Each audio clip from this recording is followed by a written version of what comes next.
Virat IAS academy में आप सभी का स्वागत है। आज हम जीएस थर्ड के इकोनॉमिक डेवलपमेंट वाले टॉपिक से एनपीए के टॉपिक को समझने का प्रयास करेंगे। देखो, जो जीएस थर्ड में इकोनॉमिक डेवलपमेंट है उससे सबसे ज़्यादा क्वेश्चंस जीएस थर्ड में उसी से रहते हैं और उसमें काफ़ी जटिल मुद्दे सामने आते हैं जो आसानी से स्टूडेंट की समझ में नहीं आते।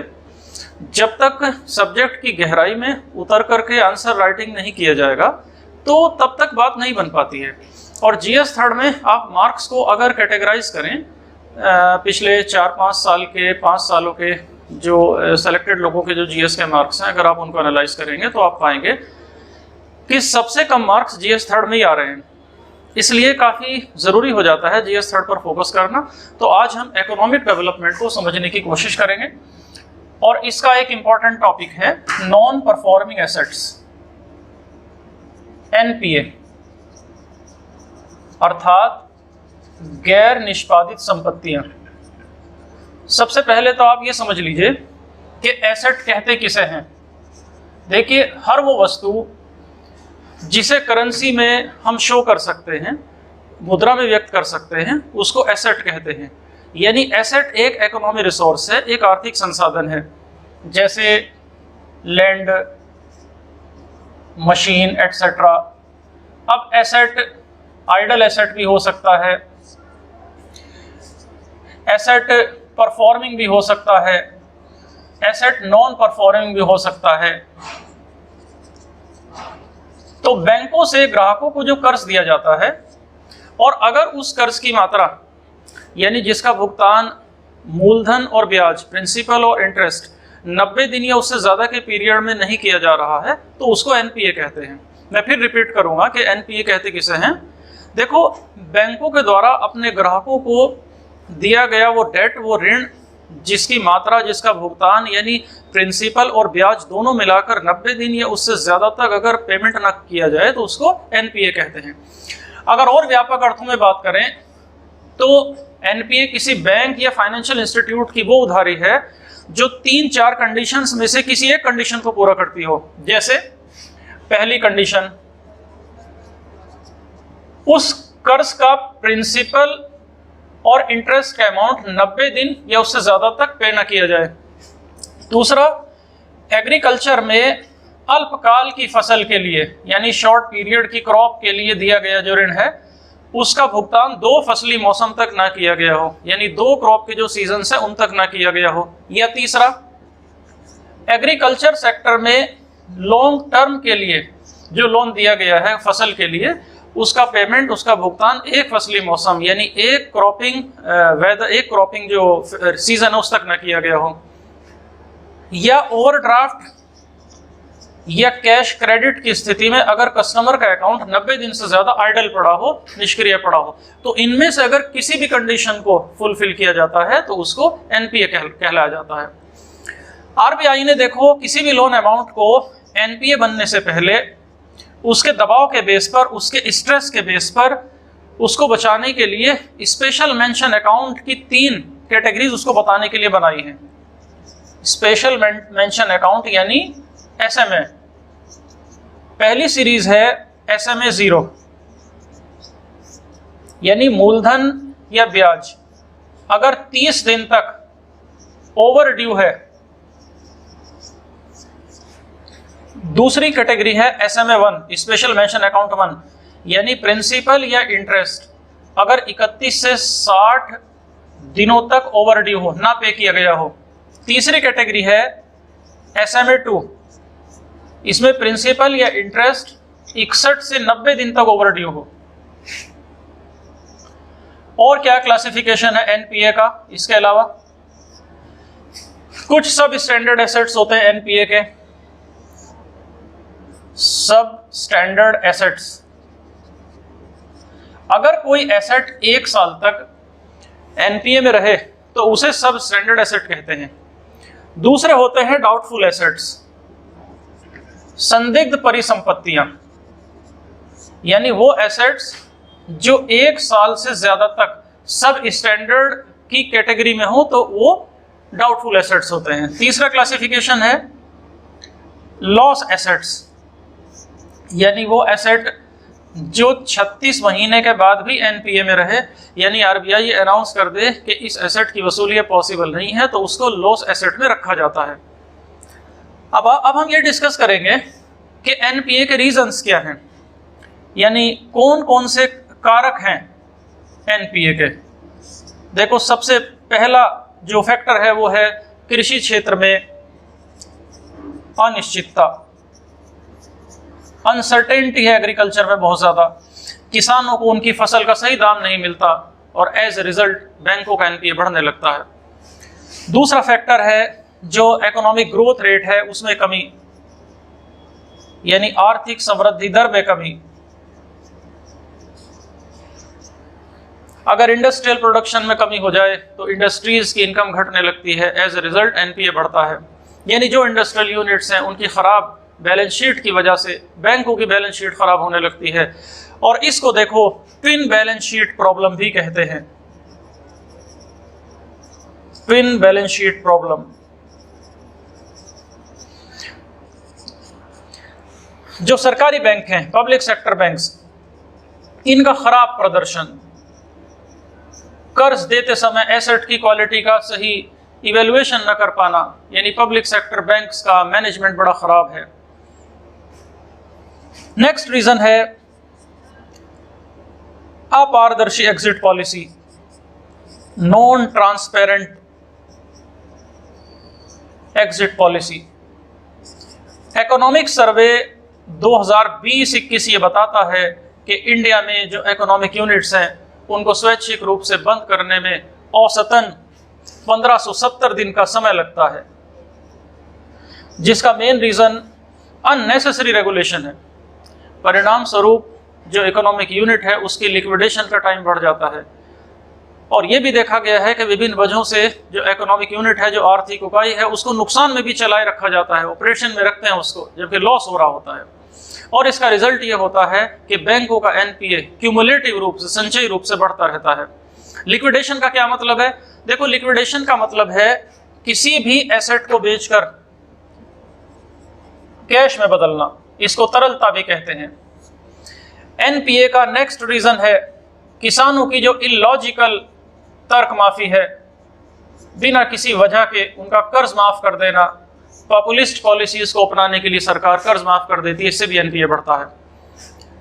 इसके अलावा टीजर लोन, यानी जो पॉपुलिस्ट पॉलिसीज हैं उनको अपनाना।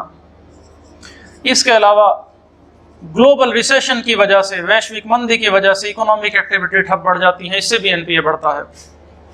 नेक्स्ट रीजन,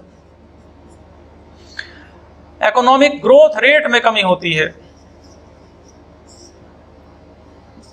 अगला रीजन जो रेगुलेटरी इफेक्टिवनेस है, यानी नियामकीय प्रभावशीलता की समस्या है। रेगुलेटरी इफेक्टिवनेस की प्रॉब्लम है, बिना किसी जांच पड़ताल के लोन दे दिया जाता है। देखो, फिलहाल जो इंडियन इकोनॉमी है वो एक चक्रव्यूह में है, और ये बात ये शो करती है कि इंडिया डिपार्चर लेस कैपिटलिज्म में है। फिलहाल Indian economy departure less capitalism को शो करती है, यानी प्रस्थान रहित पूंजीवाद को। और आज़ादी के बाद इंडियन इकोनॉमी में कमिटेड सोशलिज्म को प्रमोट किया गया, यानी समाजवाद को बढ़ावा दिया गया, जिसका जगह वर्तमान में जगह ले ली है डिपार्चर लेस कैपिटलिज्म की जगह ले ली है। अब टीजर लोन क्या है? देखो, अगर बैंक बेस रेट से भी कम ब्याज दर पर अपने ग्राहकों को लोन दें तो इसे टीजर लोन कहते हैं, यानी बेहद कम ब्याज दर पर, बेहद सस्ती दरों पर लोन देना। टीजर लोन से होता क्या है? इससे किसी पर्टिकुलर सेक्टर में इकोनॉमिक रिसेशन को दूर करने में मदद मिलती है। तो ये हमने डिस्कस किया कि एनपीए के फैक्टर्स क्या हैं। अब हम डिस्कस करेंगे कि एनपीए का इम्पैक्ट क्या है, एनपीए का प्रभाव क्या है। इम्पैक्ट ऑफ एनपीए, देखो, इसको हम दो कैटेगरी में समझने की कोशिश करेंगे कि एनपीए का असर क्या पड़ेगा। पहला,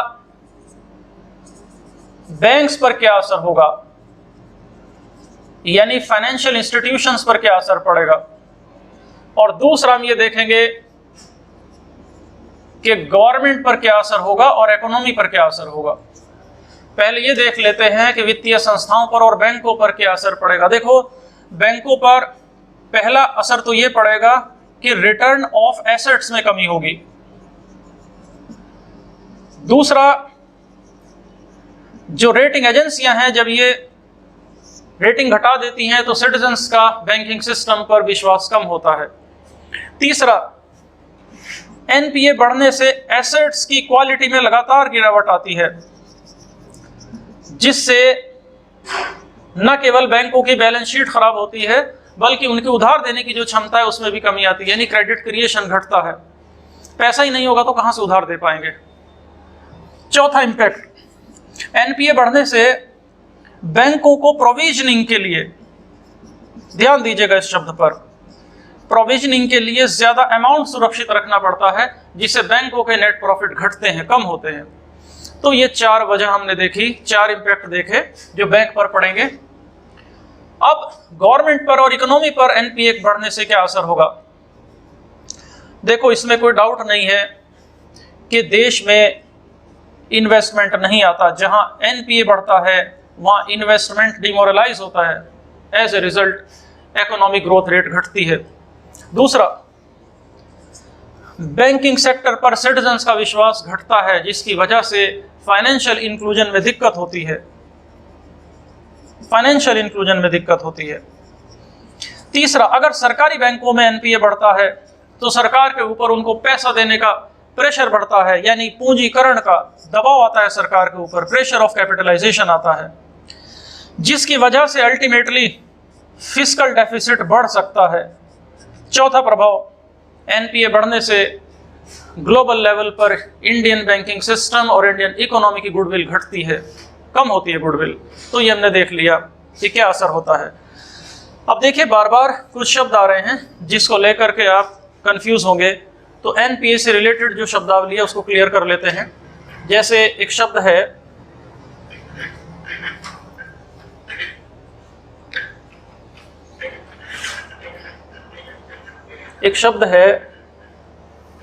रीस्ट्रक्चरिंग ऑफ एसेट्स।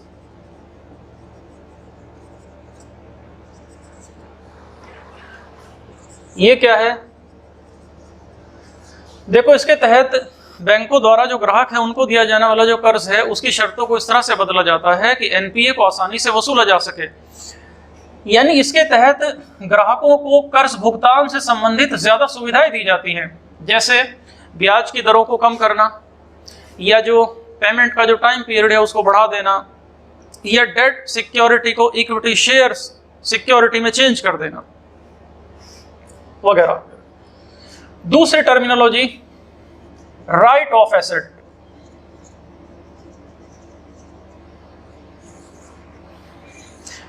ये क्या है? देखो, वो एसेट्स, वो परिसंपत्तियां जिसके बारे में बैंक ये मानता है कि जो कर्जदार है उससे कर्ज का भुगतान नहीं हो पाएगा, उस कंडीशन में बैंक एसेट्स को राइट ऑफ कर देता है। इसके तहत बैलेंस शीट में, यानी बैंक की जो बुक्स हैं उसमें ये शो कर दिया जाता है कि देखो, जो डेट है, जो कर्ज है, उसकी क्षतिपूर्ति, उसका कॉम्पेंसेशन बाकी स्रोतों से हो जाएगा, कहीं और से हमने पूरा कर लिया है उस कर्ज को। इस प्रोसेस का जो पर्पस है वो बैंकों की बैलेंस शीट को साफ करना है, ऋण माफ करना बिल्कुल नहीं है। यानी इसका मतलब कर्ज माफी नहीं है। मैं फिर रिपीट करूंगा कि राइट ऑफ का मतलब बैंकों की बैलेंस शीट को साफ करना है, कर्ज माफी नहीं है। तीसरी कैटेगरी है स्ट्रेस्ड एसेट्स,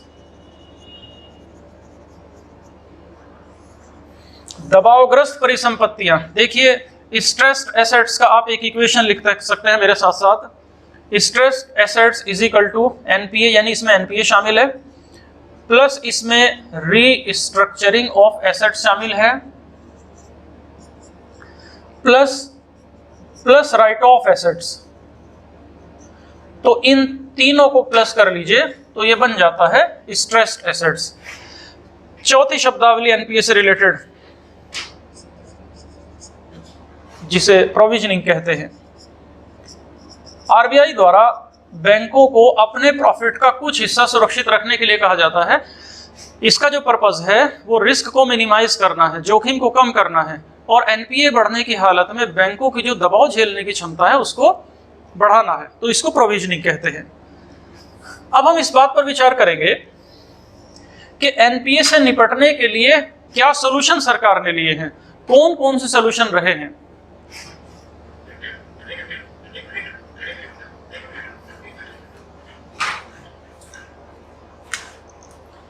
तो एनपीए हेतु समाधान,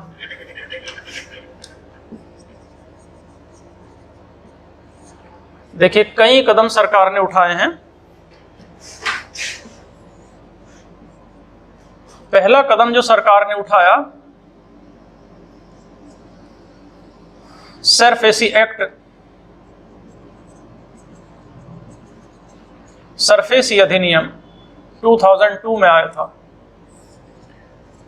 दूसरा डीआरटी, डेट रिकवरी ट्रिब्यूनल। तीसरा एआरसी बनाई गई, एसेट रिकंस्ट्रक्शन कंपनी। चौथा 4 आवर्स, एक सिस्टम लाने की कोशिश की गई। पांचवा कदम मिशन इंद्रधनुष।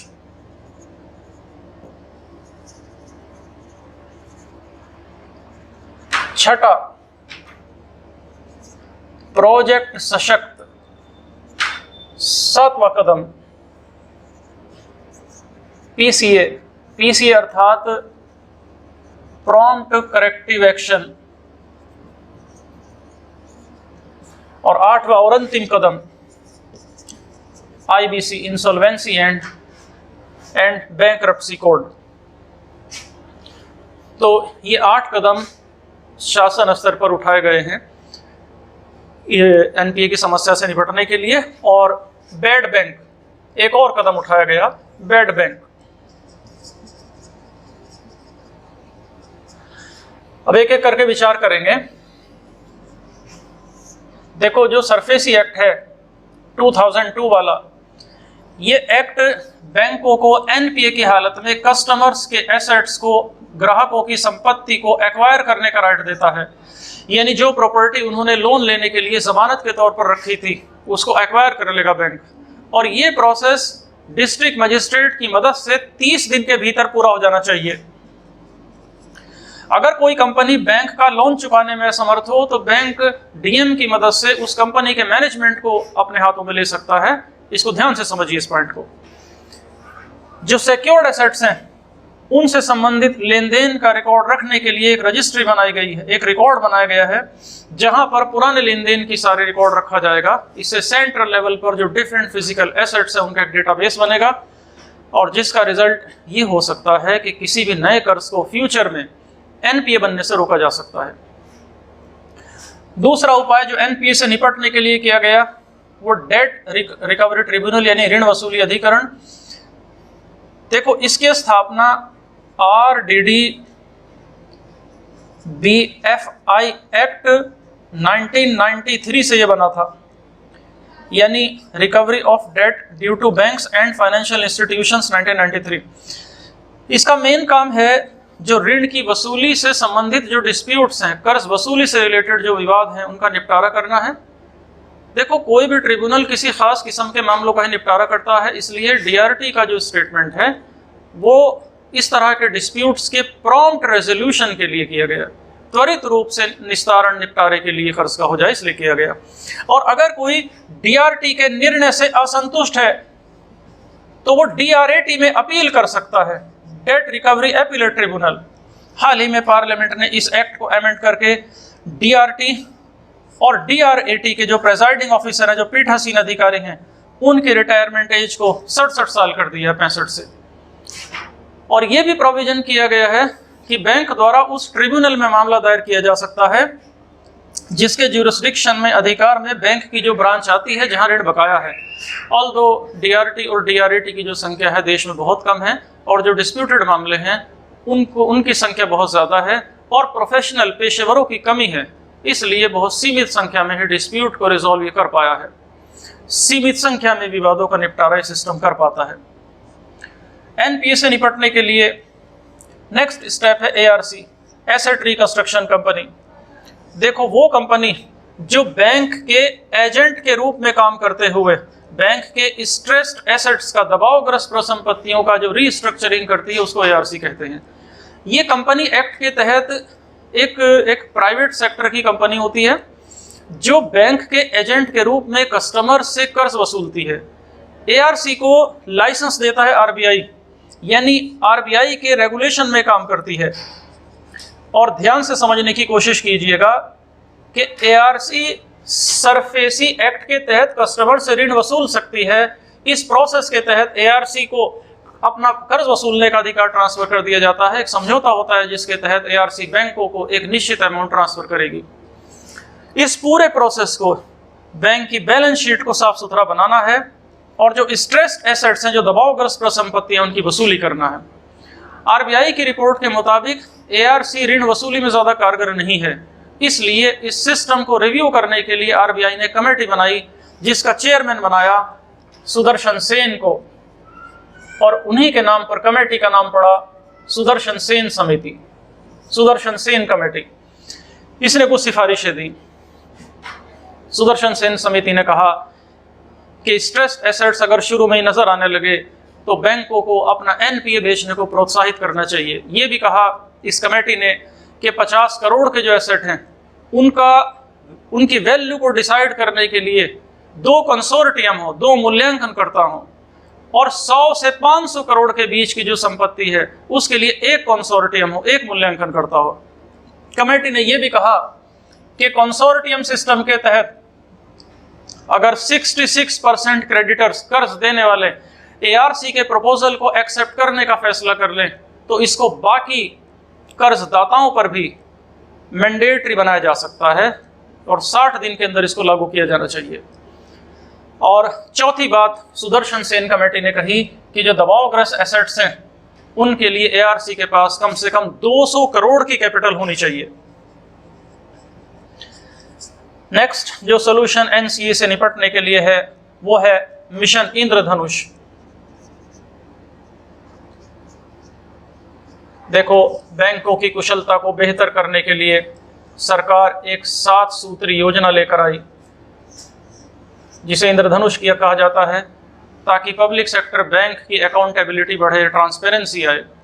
इस इंद्रधनुष में इंग्लिश के 7 अल्फाबेट से शुरुआत होती है, जैसे ए से अपॉइंटमेंट, मतलब पब्लिक सेक्टर मैनेजमेंट में जो वर्किंग ऑफिसर्स हैं उनकी अपॉइंटमेंट प्रोसेस ट्रांसपेरेंट होनी चाहिए, पारदर्शी तरीके से सही बंदों का अपॉइंट किया जाए। दूसरा है बी, अर्थात बैंक बोर्ड ब्यूरो, BBB, यानी जो पब्लिक सेक्टर बैंक है, जो सरकारी बैंक है, उनके मैनेजमेंट को कंट्रोल किया जाए। तीसरा है सी, यानी कैपिटलाइजेशन, पूंजीकरण, यानी central government public sector banks को ज्यादा पैसा दे, पूंजी की ज्यादा व्यवस्था करे। डी अर्थात डी स्ट्रेसिंग, सरकारी बैंकों में सरकारी प्रोजेक्ट को पूरा करने से रिलेटेड जो दबाव है उसको पूरा किया जाए, इनकी की वसूली की जाए। पांचवा है एम्पावरमेंट, यानी सशक्तता, बैंकिंग के मैनेजमेंट में सरकार का हस्तक्षेप कम से कम हो और मैनेजमेंट को ज्यादा पावर दी जाए। छठा है एफ, अर्थात फ्रेमवर्क, अकाउंटेबिलिटी बढ़ाने के लिए, जवाबदेही बढ़ाने के लिए परफॉर्मेंस के बेस पर चीजें तैयार की जाएं। सातवां है गवर्नेंस। गवर्नेंस मतलब जो बैंकों का एडमिनिस्ट्रेटिव स्ट्रक्चर है उस एडमिनिस्ट्रेटिव स्ट्रक्चर को ट्रांसपेरेंट बनाया जाए और टेक्नोलॉजी की मदद से अकाउंटेबिलिटी, जवाबदेही बढ़ाई जाए। अगला उपाय किया गया bank board bureau. Central government ने मिशन इंद्रधनुष के तहत ही पब्लिक सेक्टर बैंक को रेगुलेट करने के लिए, कंट्रोल करने के लिए BBB नाम से एक इंडिपेंडेंट और ऑटोनोमस एडवाइजरी इंस्टीट्यूशन बनाया, जिसका नाम था बैंक बोर्ड ब्यूरो। ये बॉडी पब्लिक सेक्टर बैंक्स में बोर्ड ऑफ डायरेक्टर्स को अपॉइंटमेंट करने की सिफारिश करेगी। इसका पहला काम, ये बैंकों में मैनेजमेंट लेवल पर जो लोग काम करते हैं उनके लिए प्रॉपर ट्रेनिंग, प्रशिक्षण की व्यवस्था करेगी बैंक बोर्ड ब्यूरो। इसके अतिरिक्त हमने ये पढ़ा कि जो 4R हैं, इनको भी एनपीए की समस्या को हल करने के लिए 4R की पॉलिसी लाई गई, जिसके लिए सिस्टमैटिक तरीके से इस प्रॉब्लम को सॉल्व किया जा सके। 4R में क्या है?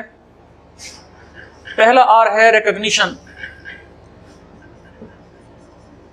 रिकॉग्निशन यानी एनपीए की पहचान करना। दूसरा R है रिकैपिटलाइजेशन, अर्थात पुनर्पूंजीकरण। तीसरा आर है रेजोल्यूशन, यानी एनपीए को कम करने से संबंधित प्रपोजल देना। और चौथा आर है रिफॉर्म्स, यानी सुधार। तो ये 4 आर लाए गए।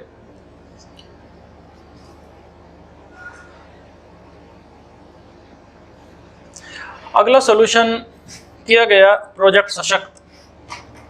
एनपीए को कम करने और बैंकों की बैलेंस शीट को सुधारने के लिए सुनील मेहता कमेटी की सिफारिशें आई और उसके बेस पर एक प्लान बनाया गया जिसे नाम दिया गया प्रोजेक्ट सशक्त। इसके तहत एनपीए को अमाउंट के मुताबिक वर्गीकरण किया गया। देखिए, प्रोजेक्ट सशक्त का मतलब है कि जो बैंकों की इकोनॉमिक कंडीशन है उसको मजबूत बनाया जाए। इस प्रोजेक्ट के तहत 3 पॉइंट्स में एनपीए को डिवाइड किया गया। पहला पॉइंट, 50 करोड़ तक के जो एनपीए हैं इनकी वसूली के लिए बैंक अपने लेवल पर एक संचालन समिति बनाएंगे, ऑपरेटिंग कमेटी बनाएंगे जो 90 दिन में सोल्यूशन देगी। दूसरा, 50 करोड़ से 500 करोड़ के एनपीए को निपटाने के लिए आईसीए, इंटर क्रेडिटर एग्रीमेंट किया जाएगा, जिसे लीड बैंक 180 दिन के भीतर, लीड बैंक द्वारा 180 दिन के भीतर उसका समाधान इंट्रोड्यूस करने के लिए कोशिश करेगा। और अगर कोई सॉल्यूशन नहीं निकला तो मामले को NCLT, national company law tribunal के पास भेजा जाएगा। तीसरा, सुनील मेहता कमेटी ने कहा कि 500 करोड़ से ज्यादा का अगर एनपीए है तो इससे निपटने के लिए एसेट मैनेजमेंट कंपनी बनेगी जो बाजार के सिद्धांतों के आधार पर काम करेगी और बैंकों से एनपीए को खरीद लेगी। और अगर इन तीनों में से किसी भी एक प्रोसेस से सॉल्यूशन नहीं निकलता तो मामले को भेज दिया जाएगा आईबीसी के पास। आईबीसी अर्थात इंसॉल्वेंसी एंड बैंक्रप्सी कोड को, जिसे हम अभी समझेंगे। नेक्स्ट है बैड बैंक। बैड बैंक, देखो बैड बैंक क्या है? ये एक कॉरपोरेट यूनिट है जो फाइनेंशियल इंस्टीट्यूशन और बैंकों को, यानी जो बैड डेब्ट है, जो फंसा हुआ कर्ज है, उसको फाइनेंशियल इंस्टीट्यूशन से खरीदती है और उसकी बैलेंस शीट को साफ करती है। इस तरह जो बैड बैंक है वो एआरसी की तरह ही है। इसका पर्पस बैंकों के एसेट्स की क्वालिटी में सुधार करना है। इकोनॉमिक सर्वे में गवर्नमेंट ने बैड बैंक का प्रस्ताव किया और एक व्यवस्था लेकर आई सरकार, पैरा की, अर्थात public sector asset rehabilitation agency. 2021-22 के बजट में यूनियन फाइनेंस मिनिस्टर ने भारत में पहले बैड बैंक के गठन की घोषणा की थी, जिसका नाम है NARCL। ये इंडिया का पहला बैड बैंक बनाया गया था। NARCL यानी national assets reconstruction limited, national asset reconstruction limited, NARCL। NARCL के साथ साथ एक और यूनिट IDRCL का भी गठन किया गया। IDRCL यानी India debt resolution company limited, Bharat ऋण समाधान कंपनी लिमिटेड।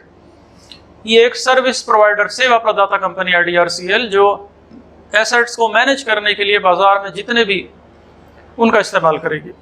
होप यहां तक आपको बात क्लियर हुई होगी। नेक्स्ट समाधान है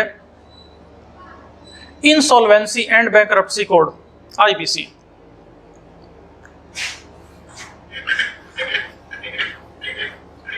IBC अर्थात इंसॉल्वेंसी एंड बैंक्रप्सी कोड 2016, यानी दिवाला और दिवालियापन संहिता। देखो, हम ये समझेंगे कि इंसॉल्वेंसी में और बैंक्रप्सी में फर्क क्या है। देखो, इंसॉल्वेंसी वो कंडीशन है जब कोई कंपनी या बंदा अपनी फाइनेंशियल लायबिलिटी, अपनी वित्तीय देनदारी को पूरा ना कर पाए तो उसको दिवालियापन की स्थिति कहते हैं। और इस स्थिति में कंपनी की देनदारी कंपनी के एसेट से ज्यादा हो जाती है। दूसरा, बैंक्रप्सी क्या है? दिवालियापन के बाद वो लीगल प्रोसेस, वो कानूनी कदम जिससे वित्तीय संस्था यानी बैंक वगैरह अपने कर्ज की वसूली कर पाते हैं, और इस कानूनी प्रोसेस के तहत कंपनी को दिवालिया घोषित किया जाता है, उसे बैंक्रप्सी कहते हैं। इस प्रोसेस में कंपनी के जो लिक्विडेशन है, यानी उसके एसेट के जो कैश बदलने का जो प्रोसेस है या उसकी जो रीस्ट्रक्चरिंग है वो की जाती है। और ये पॉसिबल है कि दिवालियापन के बाद भी बैंकरप्सी की जरूरत ना हो। अगर कर्जदार और कर्ज को देने वाला यानी डेटर और क्रेडिटर इन दोनों के बीच में सहमति के बेस पर कर्ज के भुगतान का कोई रास्ता निकल आए तो फिर ये जरूरी नहीं है। आईबीसी के कैरेक्टरिस्टिक्स क्या हैं, इसकी क्या विशेषताएं हैं? देखो, जो दिवालियापन है या इसका प्रोसेस किसी के द्वारा भी शुरू हो सकता है, या तो कर्जदार या कर्ज लेने वाला, कोई भी इसको शुरू कर सकता है, कोई भी आवेदन करके शुरू करा सकता है। दूसरा, दिवालियापन का मामला दायर होने के बाद पूरे प्रोसेस को 180 दिन में पूरा किया जाएगा। और अगर 66% से ज्यादा जो क्रेडिटर्स हैं, जो लेनदार हैं, अगर वो एग्री करते हैं तो इस प्रोसेस को 90 दिनों तक आगे भी बढ़ाया जा सकता है, यानी 180 डेज प्लस 90 डेज यानी 270 डेज तक भी ये चल सकता है। तीसरा, जो कंपनी का एसेट है उसका लिक्विडेशन करने के लिए, यानी उसके एसेट को बेचकर पैसा बनाने के लिए स्विस चैलेंज मॉडल के आधार पर बोली लगाई जाएगी। ये क्या मॉडल है? Swiss challenge model. देखो, ये एसेट्स वसूलने का एक कंपेटिटिव बिडिंग से तरीका है वसूली के लिए। चौथा, लिक्विडेशन प्रोसेस में कंपनी के प्रमोटर्स या जो उसका बोर्ड ऑफ डायरेक्टर्स है उसका कोई मेंबर हिस्सा नहीं लेगा। पांचवा, ये जो आईबीसी की संहिता है, जो कोड है, इसके तहत इस प्रोसेस को पूरा करने के लिए एक आईबी एक्ट बनाया गया है, इंसॉल्वेंसी बैंकरप्सी फंड बनाया गया है, जो इस पैसे का इस्तेमाल पूरा करने में मदद करेगा।